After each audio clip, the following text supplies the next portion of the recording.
Hello, this is Steven with Old School Puzzles and Games. This is a training video that I'm making for my employees. This video will cover how to use the USB swiper program. To record this on my computer, I'm using software called EasyVid, and it is free, which I like. However, it requires some sort of background music. So I tried to find some music for these videos that's hopefully not too distracting, but and also won't interfere with me trying to communicate with you. Alright, you can see there a shot of the website, but we're not really going to talk about the website now. I want us to talk about the USB swiper program. So let's say you're working at one of the mall kiosks, and you come in the morning, you open the laptop, and if it got closed overnight, you would come down here to the bottom, click this little icon. It looks like a USB cable. Click that, give it a second or two, and this program will take you to a login screen. Normally we leave the program logged in all through our time at the mall, but occasionally due to power loss or maybe you need to reboot, you need to know how to open the program. So you click that icon. The password is real simple. It's 3 letters, OSP, all lowercase, OSP, standing for Old School Puzzles. Click OK. Now then, it'll open up wherever you left off last time. Normally, we're going to be here on the invoices. And so usually you come in the morning, and the night before, whoever closed down should have left this little note on a blank invoice. It says start of December 1st or whatever day it is. So you go ahead and you normally take your cursor and you click it here on the item ID. You can see there's 1, 2, 3, 4, 5, 6 different fields here. The one you're normally going to use, most at least, is this item number. So you have that cursor blank or flashing there. You can just leave it there until you have a customer ready to pay. So a customer brings you a product. Let's say they bring you a baseball, and they hand you the product. You grab it in one hand, you grab the scanner with another hand, you scan the barcode, and if you do it right, all the information will pop up here on this line. I don't have a scanner handy right at this time, so a way you can enter in product orders manually is to click on this first field. Click it once, and this list will populate. It's in alphabetical order, so I could go down here to the baseball. Several different baseball puzzles. Baseball Fanatic, Baseball Puzzle is the one we're after here. So click that. Now notice product name, quantity, price. If they wanted multiple, you could just click here, change it. Let's say they want 3 baseballs. Now notice nothing is updated yet. Always click here in this open space to get everything to update. Now you'll notice nothing is coming up with sales tax. Now my prior employees, they'll know this is different than in past years. But the employees asked last year, I always ask for suggestions, and they asked if we could simplify some things. And one of the things they mentioned was building the sales tax into the prices that are listed on the table. So this year we're going to do that. So the price sign on the table next to the baseballs will simply say $20. Customer wants to buy it, you scan it, that's exactly what they're going to pay, $20 per baseball. So sales tax is built in. You won't have to try to charge extra, and no one will think you're trying to pull a fast one on them. One other thing I'll mention about pricing for this year, there'll be a few exceptions for really inexpensive items less than $15, but anything that's $15 or higher will be rounded to the nearest $5 increment. What that essentially means is there won't be any items that cost $17 or $18 or $29. Anything above 15 or above will be either 15, 20, 25, 30, 35, 40, etc. Hopefully that'll make things easier for cash paying customers. I know it doesn't matter for credit card payments, but trying to simplify some things. There are some cheaper items like some $7 and $9 and $12 items that just really didn't want to round into the nearest 5 because it was such a price disparity. What that means is some of the prices got raised a little. Some of them are actually a little lower than last year. the final price after sales tax is included. So if you've sold several years, you might notice the pricing is higher on the table for most items since we've built in the sales tax. Some items got rounded up. Don't think it'll be a problem, but you know what? At the end of December, I'll get your input again, and we'll see if we need to make some further adjustments. Okay, so back to the software itself. Let's say this person wants the 3 baseballs, we've got it scanned, and they want to pay cash. Cash is king. We love cash. We don't have to pay any credit card payments on cash. So if someone has the choice of paying cash or credit, take the cash every time. We usually pay almost 3%, which in this case, 3% would be about $1.80. Actually, a little bit more than that. That would go straight to the credit card processor, which in our case is PayPal. Anyway, if they wanted to pay cash, you click here on the receipt notes field, and you'll just type in the word cash. Anything you type in this box will show up on their printed receipt. Anything in this box, this internal notes field, will not show up on their receipt. This is just for us. This is for us and them. So keep that in mind. You don't ever need to enter anything up in the billing address information. We're not shipping anything. They're going to take it home right there with them. Don't worry about that. So this is mostly where you focus on, and the grand total. Write cash in here if they pay cash. Otherwise, you don't generally need to do anything here. But one thing I'd always like you to do is when you take the payment, click internal notes. You notice it's a cursor here, but it changes to a hand when you hover right over the words internal notes. And when you click that, it makes a nice date stamp for us, the date and the exact time. You might not think much of that, but it's important to me when I want to look back over the sales and see when the bulk of our sales are happening or when we have real long lulls. That helps us for the future to be best educated as to when to have 2 employees on hand, and just to kind of analyze different mall situations and how busy or and whatnot just for analytical purposes. So they pay cash, they give you the cash, you give them change if needed. You click this. Always print a receipt, so you would need to click print invoice manually if they pay by cash.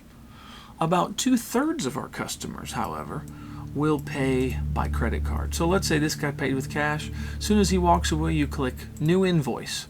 So you could click the back arrow, you could look at the one you entered in, but then go click forward. We're on invoice 4 for example right now.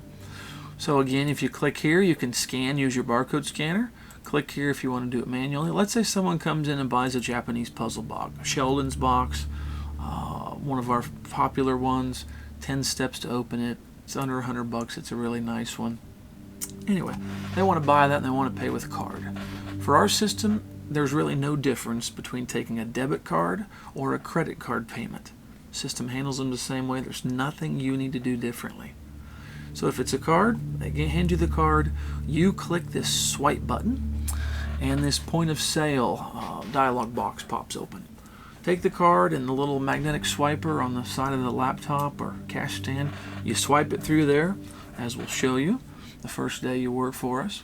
Swipe it through there and you'll see a bunch of bullet points pop up here. As soon as that happens, this will disappear and information will pop up here and sometimes even here. Sometimes their name will pop up if it's on the card and whatnot, depending upon the company. But definitely you'll see the payment type like it's a MasterCard. The numbers, you'll see a bunch of things here. You won't be able to read all the numbers. It'll be encrypted.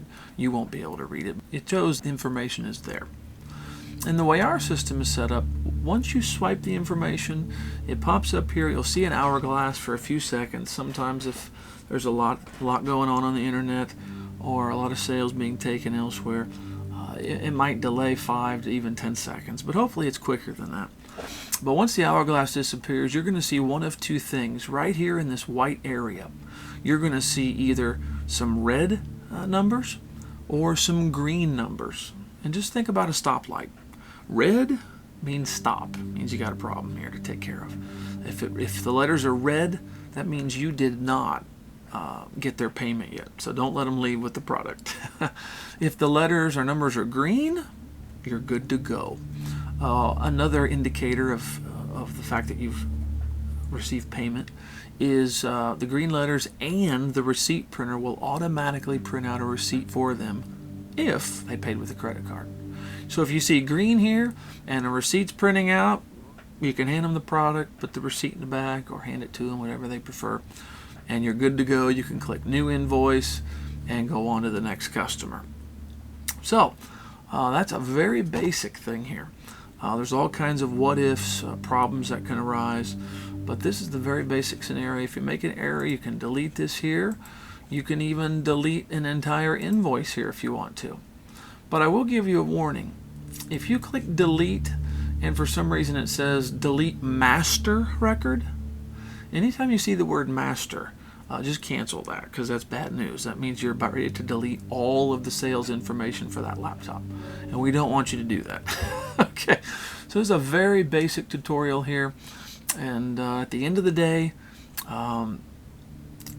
know, you made your last sale. Go down here and type in start of December 2nd, 2016, or whatever the date is. That way, when you come in, or the other person, whoever's working, comes in the next day, they're ready to go, and we have a nice, neat note on our when we export the records that I can look at. One other thing I guess you should be familiar with, the Setup tab here. Invoice tools, that's mostly where you're going to spend your time doing invoices. But on the Setup tab, there is the basic setup where we've typed in information that prints on the receipt. The gateway settings should always say PayPal, and the configuring rates, blank right now. We're not using any sales tax. It's already built into the price. And the preferences. Auto swipe or auto process after swipe, yes. That's what causes our receipt to print out automatically after payment is collected. And this is also, excuse me, I misspoke. This top option is, as soon as you swipe the card, it automatically starts trying to run it. And this one is, after it successfully runs the card, it will print it out. That's just nice little features, less button clicking you have to push. Probably won't ever need to do anything here. Products, you may have to do something here if we have an error that we need you to correct once our locations are already open. But if you click on products, you can see here product number, there's almost 200. You're not going to have that many products at the mall, but that's about how many different products we carry in all, or have carried from the beginning. You can scroll through these. They're in alphabetical order, of course. And let's say that we find that there's a pricing error. I might ask you to find a certain product. Let's say Football Fanatic is actually supposed to be $35. So you could select here and type in 35. Everything in this program saves as it goes. There's nothing you have to do to save, so you can never lose information like that unless the hard drive gets fried or something. So now that we've changed that price temporarily, let's go back to invoices.